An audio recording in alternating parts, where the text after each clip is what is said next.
If I told you that most people don't truly miss you, would you accept that idea or try to reject it immediately? Before answering, think calmly. Don't respond impulsively. Remember real situations, specific people.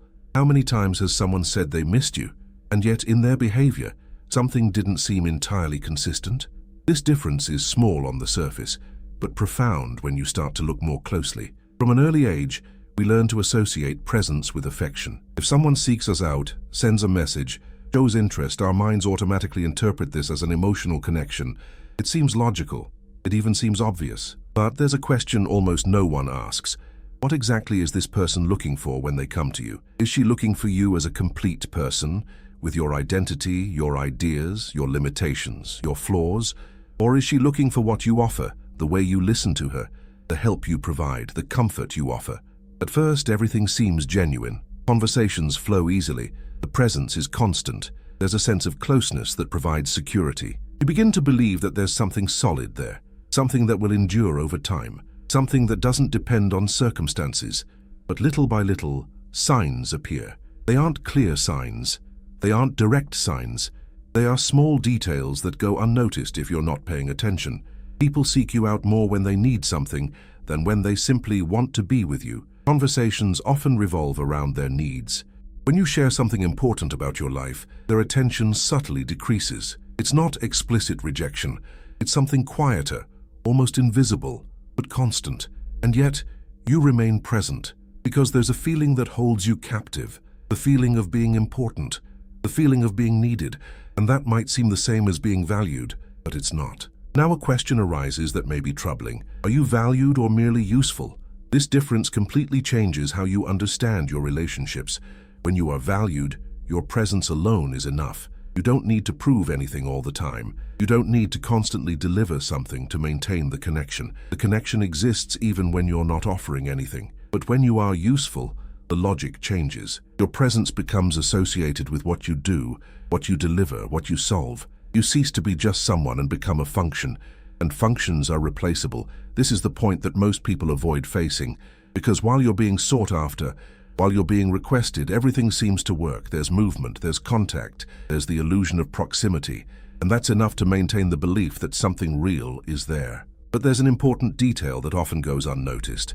The human brain adapts quickly to what brings benefit. If someone finds in you a constant source of support, attention, or solutions, that person tends to come back. Not necessarily because of who you are, but because of what you represent in their life. This doesn't mean there's malice involved. In most cases, there isn't. People don't stop to deeply analyze their own behavior. They simply follow the easiest path. What works? What's comfortable? And you work. You listen when no one else listens. You help when no one else helps. You understand when no one else understands. You are present when many are not, and that puts you in a position of value. But it's a conditional value. Now think honestly. If you stopped offering all of that, would the bond remain exactly the same? This is a question that many people avoid answering, because there's a silent fear behind it. The fear of realizing that the connection isn't as deep as it seemed. The fear of understanding that presence alone wasn't enough. The fear of discovering that the bond depended more on what you did than on who you are. And when that thought pops up, you tend to ignore it. You make excuses. You say that everyone has a different way of showing affection. You say that maybe it's just a phase. You say it's not worth thinking about too much. But if it's not worth thinking about, why does this doubt keep coming back? Why is there this constant feeling that something is out of place? The truth is, your instincts perceive patterns before your mind accepts them. You sense when the exchange isn't balanced. You realize when you're giving more than you're receiving. But accepting this requires an internal shift that you're not always ready to make. So you continue. Keep responding quickly. Keep making yourself available. Keep helping. Keep being present. Because deep down, that also feeds something inside you. The need to be important. The need to be remembered. The need to feel that you occupy a space in someone's life. But here's a point that changes everything. Being needed doesn't mean being irreplaceable. Being needed means that you fulfill a function, and functions can be replaced, adjusted, or discarded when they cease to be useful. Being valued is different.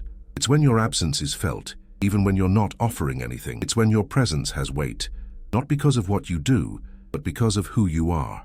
Now, observe your relationships more clearly. How many people truly show interest in you, regardless of what you have to offer? How many stay even when you're not solving anything, not helping, not being convenient? And more importantly, how many only appear when there is something to be gained? This is not a comfortable reflection, but it is a necessary one, because as long as you don't see that difference, you continue to interpret any form of attention as proof of genuine affection. And this creates expectations that inevitably conflict with reality. And when this conflict happens, it doesn't erupt explosively. It appears silently, in small changes, in small absences, in small differences that, added together, begin to reveal something bigger. You start to realize that contact decreases when you decrease, that interest changes when you change, that presence isn't as constant when you stop being so available. But at that moment, you're still trying to rationalize. Maybe the person is busy. Maybe it's just a phase. Maybe you're exaggerating. But what if that's not the case? What if what you're beginning to realize is just the start of a truth that's always been there, but that you chose not to see completely? Because there is an inevitable moment in every relationship built on utility, a moment when something changes. And when that happens, it's not words that reveal the truth. It's about attitudes. And it is precisely at this point that you begin to understand something that can completely change the way you see the people around you. There's a silent pattern that defines many relationships, and almost no one realizes when they start to become part of it. It's not obvious, it doesn't happen abruptly. On the contrary, it begins in a way that even seems positive. You help someone once, then you help again. At another time, you listen, advise, solve a problem, offer your time. None of this seems wrong. In fact, it seems exactly the kind of behavior that defines a good person. And that's how it all begins to take shape. Imagine a common situation. A friend is going through a difficult time. They reach out to you, you listen attentively, try to understand, give advice, try to alleviate what they are feeling. The next day they come back. After a few days, they come back again. Gradually, you become this person's main source of support. At first, this seems like a sign of trust, and in a way it is. But there's a detail that goes unnoticed. The relationship begins to revolve around a function. You cease to be just someone in that person's life and become the place where they solve whatever they need. Now consider another situation. Someone messages you frequently, but almost always when they're going through something. When you reply, the conversation deepens. When you share something about your own life, the attention isn't the same anymore. The reply is shorter, less engaged, sometimes even changing the subject. Even so, you are still present, because there's a feeling that holds you captive, the feeling of being important, the feeling that that person trusts you, and that creates a kind of satisfaction that feels like validation. But there's a question that changes everything. Is this importance linked to who you are or to what you do? Most people never ask this question honestly, and so, without realizing it, they enter into a dynamic where affection is mixed with convenience. Over time, the person begins to associate you with a specific benefit. It could be emotional, practical, or psychological. It doesn't matter what it is. The important thing is that there is a clear association. You become the place where she finds relief, where she finds answers, where she finds validation, and that creates a cycle. She feels bad, she comes to you. You listen, help, resolve, or alleviate the problem. She feels better. Then she withdraws. When another problem arises, she returns. This cycle repeats itself many times, and the more it repeats, the more natural it seems. But here's the point that changes everything. This type of bond isn't built on deep connection. It's built on need. And need is not the same thing as affection. To better understand, think of a simple everyday example. At work, there's someone who always asks you for help. At first, you patiently explain, answer questions, and make tasks easier. The person thanks you, acknowledges your willingness to help, and even seems to admire it. Over time, this help begins to be expected. Then, it becomes automatic, and there comes a point when, if you don't help, the reaction changes. It's no longer gratitude. It's frustration, impatience, or even demands. Do you realize what happened? What was once seen as something valuable has come to be treated as an obligation, and this reveals something important. The value was never in you as a person. It was in what you delivered. Now take this to the emotional realm. A person who always finds in you someone who listens without judgment, who understands, who is welcoming. This creates a subtle emotional dependence. Not because the person chose to depend on you, but because they became accustomed to the effect you have. And when someone gets used to a constant benefit, that person starts seeking that benefit whenever they need it. But that doesn't mean she's deeply connected to you. It means she's connected to what you provide. This is the real reason for attachment in many relationships. It's not the essence, It's not the true connection, it's the effect you create. And that explains why some relationships seem intense yet fragile at the same time. There seems to be closeness, but any change starts to affect everything. Now think about how many times you've seen this pattern repeat itself. Someone who was very present, but only at certain times. Someone who seemed close, but always within a specific pattern. Someone who showed interest, but only when there was some kind of need involved. And when you start to look more closely, you realize there's a clear repetition. A person shows up when needed, distances themselves when things are going well, and returns when something starts bothering them again. And this can last for months or even years without you clearly realizing what's happening. Because as long as there is contact, as long as there is interaction, the mind interprets this as a bond. But a real bond doesn't fluctuate like that. A genuine connection doesn't depend on a trigger to exist. And this is where a point arises that may be difficult to accept. Many people are not emotionally connected to you. They are functionally connected to the role you play in their lives. And as long as that role remains useful, the relationship continues to exist. But this raises an unavoidable question. What happens when you stop playing that role? What happens when you don't respond as quickly, when you don't solve everything, when you're not always available, when you start prioritizing yourself? Logic dictates that if the connection is real, it should continue. But reality doesn't always follow that logic. In practice, when you change, people's reactions reveal more than any speech can. Some begin to distance themselves, others reduce contact. Some seem to lose interest almost immediately. And at that moment, a strange feeling arises. You begin to realize that something wasn't as solid as it seemed. But doubts remain. Is it a coincidence? Is it just a phase? Are you misinterpreting things? Or is it that, for the first time, you are seeing the true structure of the relationship? Because there is an inevitable moment in every relationship built on utility, a point at which you can no longer maintain the same level of delivery. And when that happens, something changes. Not in words, but in attitudes. And it is precisely at this point that the truth begins to emerge in a way that is impossible to ignore. There comes a point when doubt ceases to be doubt and becomes evidence. It doesn't happen with a grand revelation. There isn't one striking phrase that changes everything. What exists is an accumulation of small situations that, when you finally observe them carefully, form a pattern impossible to ignore. You start to notice that the person isn't trying anymore. They don't initiate conversation. They don't show real interest in what you're going through.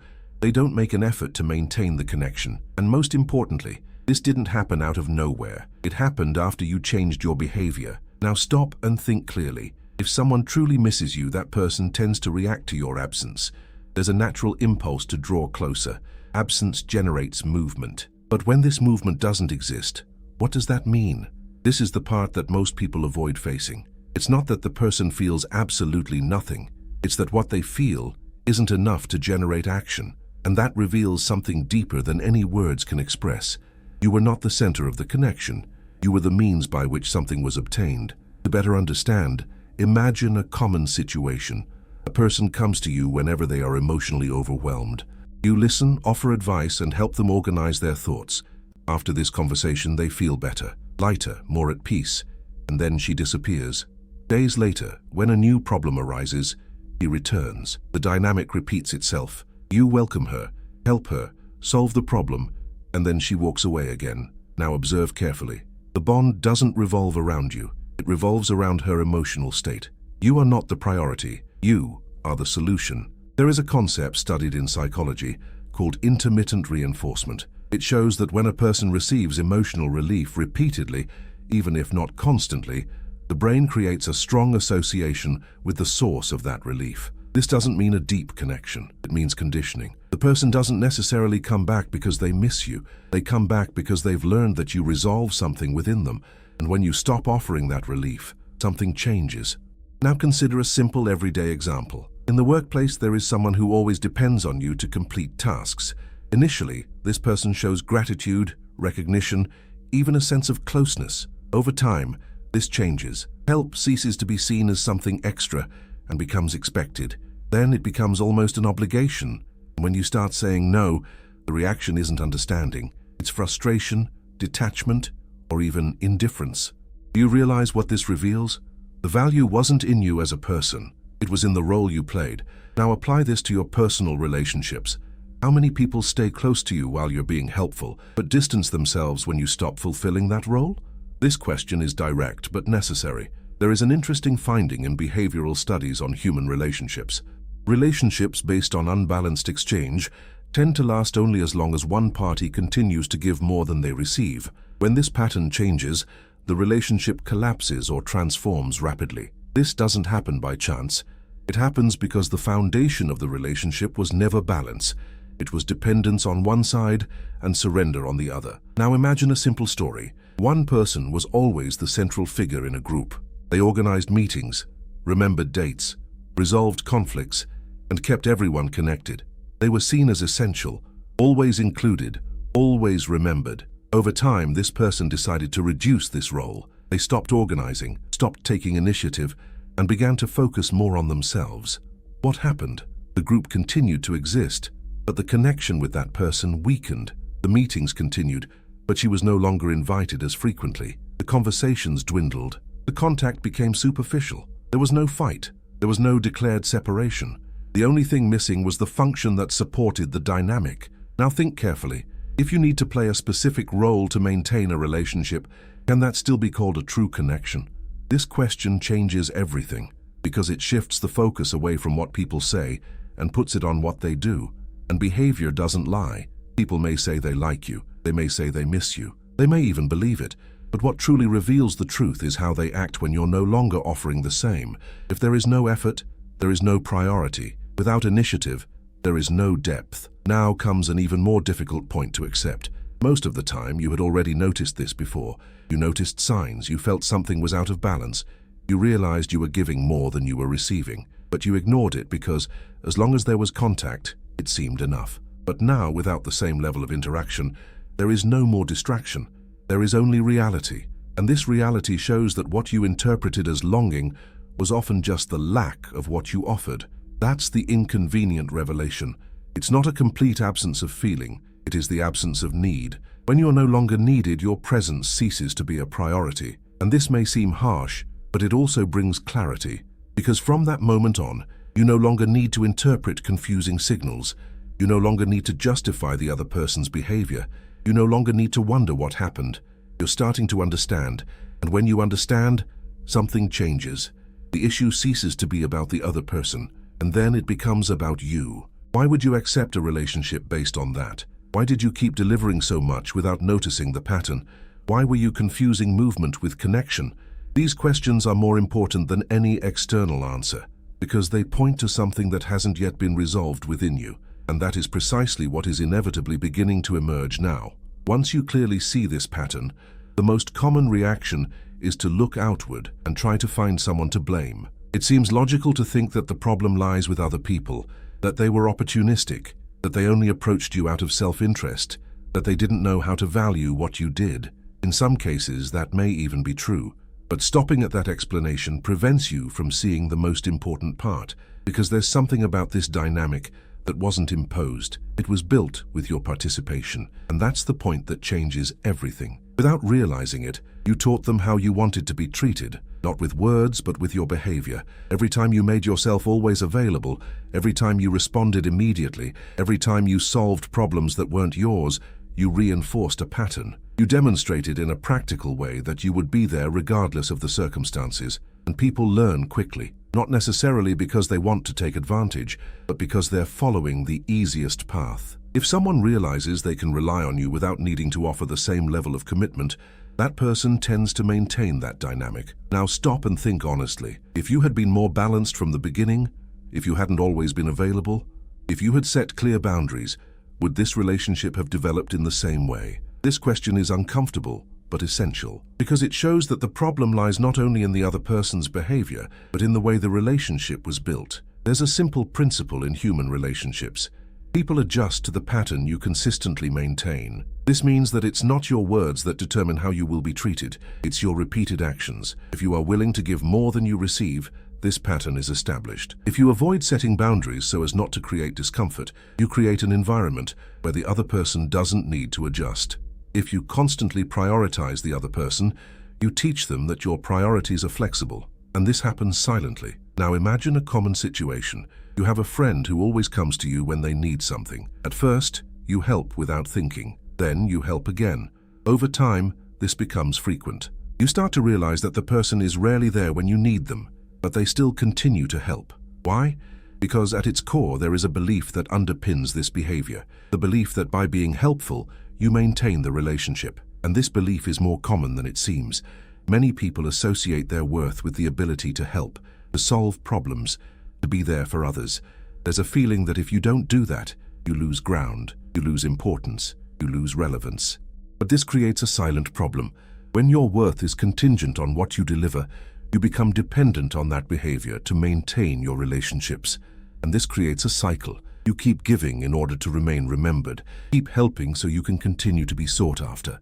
Keep it present so you don't risk being left behind. Now stop and think honestly. How many times have you done something not because you wanted to, but because you felt you needed to maintain that connection? How many times have you put yourself second to avoid the risk of losing someone? That's the hardest part to accept, because it shows that, on some level, you too maintained an unbalanced relationship, not out of weakness, but out of a learned pattern. And patterns don't just appear out of nowhere. Often this stems from past experiences, environments where you needed to prove yourself, where you needed to be useful to be recognized, where you learned that your worth was tied to what you did for others. And without realizing it, you carry this behavior into other relationships. Now a question arises that changes the perspective. If you didn't need to prove anything to anyone, would you still act the same way? This question separates two important things: what you do by choice, and what do you do out of emotional need. When you start to see that difference, something changes inside you. You realize that you don't need to be available all the time. You don't need to solve everything. You don't have to carry the burden of maintaining relationships alone. But there is an important point here. Changing this pattern is not comfortable, because the moment you start acting differently, people's reactions change too. Some drift away, others express surprise. Some even question her change of heart, and this can create doubt. You start to wonder if you're exaggerating, if you're being cold, if you're wrong. But what's really happening is simple. You are breaking a pattern that previously benefited the other party. And when a pattern changes, those who are comfortable with it feel that change. Now think clearly. If a relationship depends solely on you continuing to wear yourself down, is it sustainable? If you need to erase yourself to keep someone around, is that connection or dependence? These questions are essential because they put you in a position to make a choice. And this choice isn't about others, it's about you. To continue acting the same way, maintaining the same pattern, accepting the same dynamics, or change, even if it means losing some people in the process. And here's a point that few people talk about. When you start to change, you don't lose people. You lose versions of relationships that only existed under a specific condition. This difference is important because it shows that the problem wasn't the change itself, it was the foundation of the relationship. And this brings a clarity that can be uncomfortable, but also liberating, because from that moment on, you no longer need to strive to maintain something that depends solely on you. You begin to understand that real relationships don't require this kind of constant wear and tear. And with this understanding, something begins to reorganize itself within you. You recover something essential: control. Don't control others, but you have control over what you accept, what you offer, and how you position yourself. And with that, a new possibility arises. The possibility of building different relationships, more balanced, more aware, more truthful. But for that to happen, there is one last step, a change that no longer depends on understanding the past, but on deciding how you will act from now on. And it is precisely this decision that defines everything that comes after. There comes a point where everything you've understood so far ceases to be just a reflection and becomes a responsibility. You've already noticed patterns, identified behaviors, and understood the difference between being valued and merely being useful. But none of that has a real impact if you continue acting in exactly the same way, because awareness without change is merely repetition, but with greater clarity. Now the issue is no longer about others. It's no longer about who stayed, who drifted away, or who was never truly present. The issue is about you and what you will do with this awareness from now on, and that requires a decision. The first change needs to happen within you. You need to stop associating your worth with what you offer. As long as your sense of importance is tied to your usefulness, you will always be vulnerable to unbalanced relationships. You will continue to overexert yourself to keep people around. You will continue to accept less than you deserve, and you will continue to confuse attention with connection. Your value isn't in how much you solve, help with, or deliver. Your value lies in your existence, your presence, your identity. And that doesn't need to be proven all the time. Now think honestly, if you stopped doing everything you usually do for others, would you still feel like someone important?